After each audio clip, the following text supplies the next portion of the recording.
Maharashtra अकॅडमीच्या YouTube चॅनलवरती सर्वांचं स्वागत आहे। आजच्या व्हिडिओमध्ये आपण अतिशय महत्त्वाची माहिती बघणार आहे आणि याबद्दल एक खूप मोठी अपडेट सुद्धा आलेली आहे।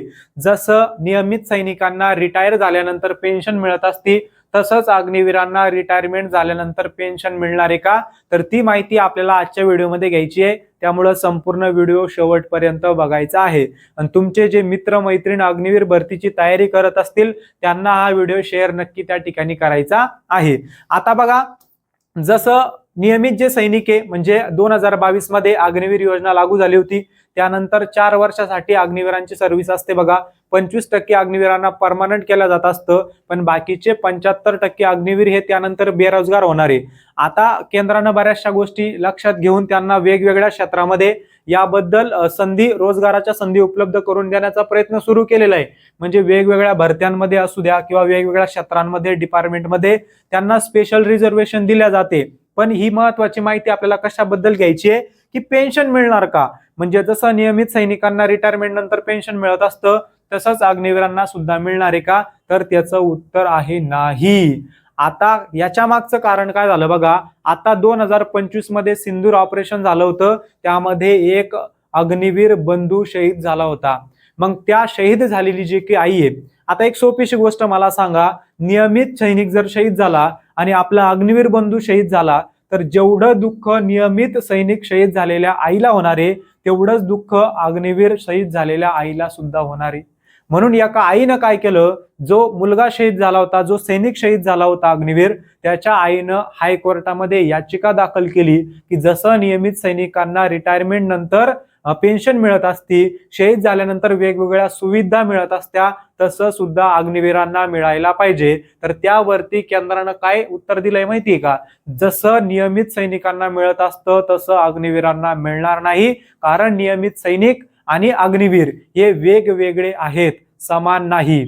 आता हे कितपत बरं आहे बरं, एका वेळेला मला वाटतंय की त्यांनी जर असं म्हणलं असतं की अग्निवीरांची 4 वर्षाची सर्व्हिस आहे, त्यांना आपण 4 वर्षानंतर रिटायरमेंटचा थोडासा फंड त्या ठिकाणी देतोय पण पेन्शन देणार नाही, पण एखाद्या वेळेस एखादा अग्निवीर बंधू जर शहीद होत असेल तर त्याला नियमित सैनिकाप्रमाणे सर्व सुविधा दिल्या पाहिजे।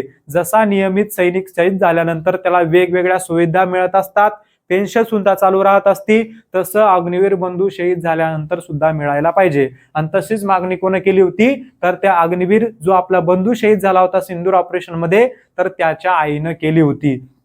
तर लक्षात ठेवा, तर अग्निवीरांना त्या ठिकाणी 4 वर्षाची जी काही सर्व्हिस आहे त्या सर्व्हिसमध्ये त्यांची जशी पेमेंट मिळती, पेमेंट झाल्यानंतर रिटायरमेंट नंतर त्यांना एक 10 ते 12 लाखाचा फंड मिळणार आहे, पण त्यानंतर कोणतीही पेन्शन दिल्या जाणार नाही। पण नियमित सैनिकांना त्यांची रिटायरमेंट झाल्यानंतर फंड सुद्धा मिळत असतो, तो अग्निवीरांपेक्षा खूप जास्त असतो, आणि त्याचबरोबर त्यांना तिथून पुढे त्यांची शेवटची जी काही पगार आहे त्याच्या निम्मे अर्धे एवढी पेन्शन सुद्धा चालू राहत असते। पण या गोष्टीला गांभीर्यानं आपण घेतलं पाहिजे, सरकारनं सुद्धा घेतलं पाहिजे की बाबांनो, अग्निवीरांची जी काही सर्व्हिस आहे ती 4 वर्ष असते, ठीक आहे, तेव्हा तुम्ही त्यांना नंतर पेन्शन नका देऊ एका वेळेला, ती पण दिली पाहिजे, पण त्या ठिकाणी आपण ती गोष्ट समजून घेऊ शकतो। पण जर अग्निवीर बंधू शहीद होतोय ऑन ड्युटी असताना, असे सिंदूर सारखे महत्वाचे ऑपरेशन करताना, तर शहीद झाल्यानंतर जसं नियमित सैनिकांना वेगवेगळ्या सुविधा मिळत असत्या तशाच सुविधा कोणाला मिळायला पाहिजे, तर अग्निवीरांना सुद्धा मिळायला पाहिजे। तर याबद्दल तुमचं काय म्हणणं आहे कमेंटमध्ये नक्की सांगायचं आहे। अग्निवीर भरतीची परीक्षा आता सध्या जवळ आलेली आहे आणि या शेवटच्या काळामध्ये तुम्हाला जास्तीत जास्त मॉक टेस्ट द्यायचे आहे, प्रश्न सोडवायचे, सराव करायचा आहे।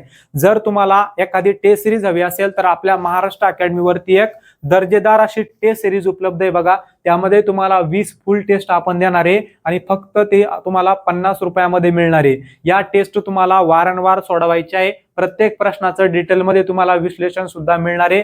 जेवढ्या जास्त तुम्ही टेस्ट सोडवणार आहे तेवढी तुमची इम्प्रूव्हमेंट होणार आहे, स्वतःचा अनालिसिस तुम्हाला करता येणार आहे की कुठं माझं चुकतंय, मला मार्क किती येत आहे, कोणकोणत्या सिली मिस्टेक माझ्याकडून होत आहे, या सगळ्या गोष्टी तुमच्या लक्षात येणार आहे। सगळ्या टेस्ट सोडवा, प्रत्येक प्रश्नाचा अनालिसिस करा, जेणेकरून येणाऱ्या परीक्षेमध्ये तुमच्यासाठी खूप गोष्टी सोप्या होणार आहे आणि तुमचा स्कोर त्या ठिकाणी ऑटोमॅटिक वाढणार आहे।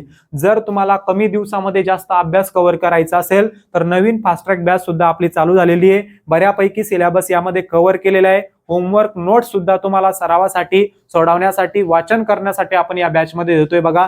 बॅचची फीस ऑफर मध्ये फक्त 300 रुपये. ही सगळी बॅच तुम्हाला बेसिक टू ऍडव्हान्स असणार आहे. सगळी टीम बॅच मध्ये शिकवायला आहे. ती एकदम दर्जेदार असणारी टीम आहे. या बॅचचा तुम्हाला नक्कीच येणाऱ्या परीक्षेमध्ये खूप जास्त फायदा त्या ठिकाणी होणार आहे. बॅच आणि टेस्ट सिरीज घ्यायचा असेल तर त्या ठिकाणी आपलं महाराष्ट्र अकॅडमी ऍप नक्की डाउनलोड करून ठेवा.